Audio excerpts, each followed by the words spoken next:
ঢাকার ধামরাইয়ে মহাসড়কের পাশে যত্রতত্র ফেলা হচ্ছে পৌরসভার বর্জ্য। এসব বর্জ্যের দুর্গন্ধে সড়কে চলাচলকারী শিক্ষার্থী সহ স্থানীয় বাসিন্দারা রয়েছেন চরম দুর্ভোগে। দূষিত হচ্ছে এলাকার পরিবেশ, আক্রান্ত হচ্ছে নানা রোগে।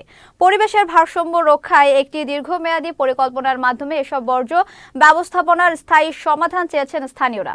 ধামরাই প্রতিনিধি মোহাম্মদ সিরাজুল ইসলামের পাঠানো তথ্যচিত্রে দেখুন ডেস্ক রিপোর্ট।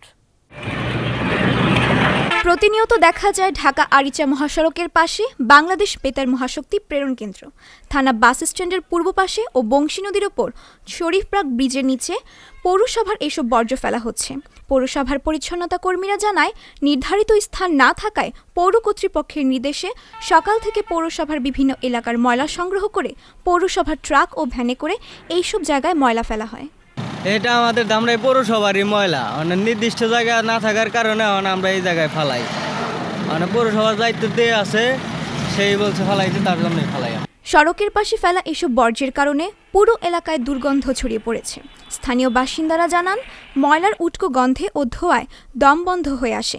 তাই একটি দীর্ঘমেয়াদী পরিকল্পনার মাধ্যমে বর্জ্য ব্যবস্থাপনার স্থায়ী সমাধান চেয়েছেন তারা।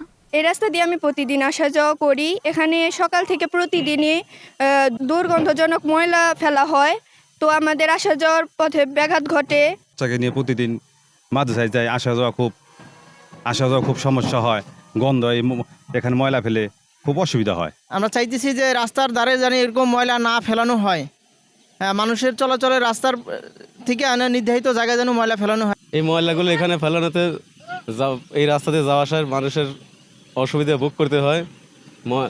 দুর্গন্ধযুক্ত ময়লা, এই ময়লাটা যদি এমন এক জায়গায় ফেলানো হয় যেখানে মানুষের অসুবিধা না হয়। এটি ধামরাই পৌরসভার দীর্ঘদিনের সমস্যা জানিয়ে ধামরাই উপজেলা নির্বাহী অফিসার বলেছেন, এ ব্যাপারে সরকারের ঊর্ধ্বতন দপ্তরে আলোচনা হয়েছে। কাছাকাছি জমি পেলে অতি দ্রুত ব্যবস্থা নেওয়া হবে। বর্জ্য ব্যবস্থা নিয়ে আসলে বেশ দীর্ঘদিনের একটি সমস্যা। এর মধ্যে 5ই আগস্ট সকালে আপনারা জানেন আমাদের দুটি গার্বেজ ট্রাক ছিল, দুটি পুড়ে গিয়েছে, যার ফলে আমরা পৌরসভার বর্জ্য ব্যবস্থাপনা নিয়ে বেশ বেগ পেতে হচ্ছে। অফিসে আলোচনা করা হয়েছে 2-3টি সরকারি দপ্তরের সাথে, কিন্তু বিভিন্ন প্রজেক্ট থাকায় ওই জমিগুলো অ্যাভেল হচ্ছে না। আবার যেই রকম জমি পাওয়া যাচ্ছে কিছু, সেগুলো এত দূরে যে এক ট্রাক ময়লা ফেলতে ওখানে বড় ধরনের অ্যাডিশনাল কস্টিং থাকে। বর্জ্য ব্যবস্থাপনার স্থায়ী সমাধান না হলে পরিবেশ হুমকির মুখে পড়ে জনজীবন বিপর্যস্ত হবে বলে মনে করেন স্থানীয়রা। Tulsi Ghosh, channel S news desk.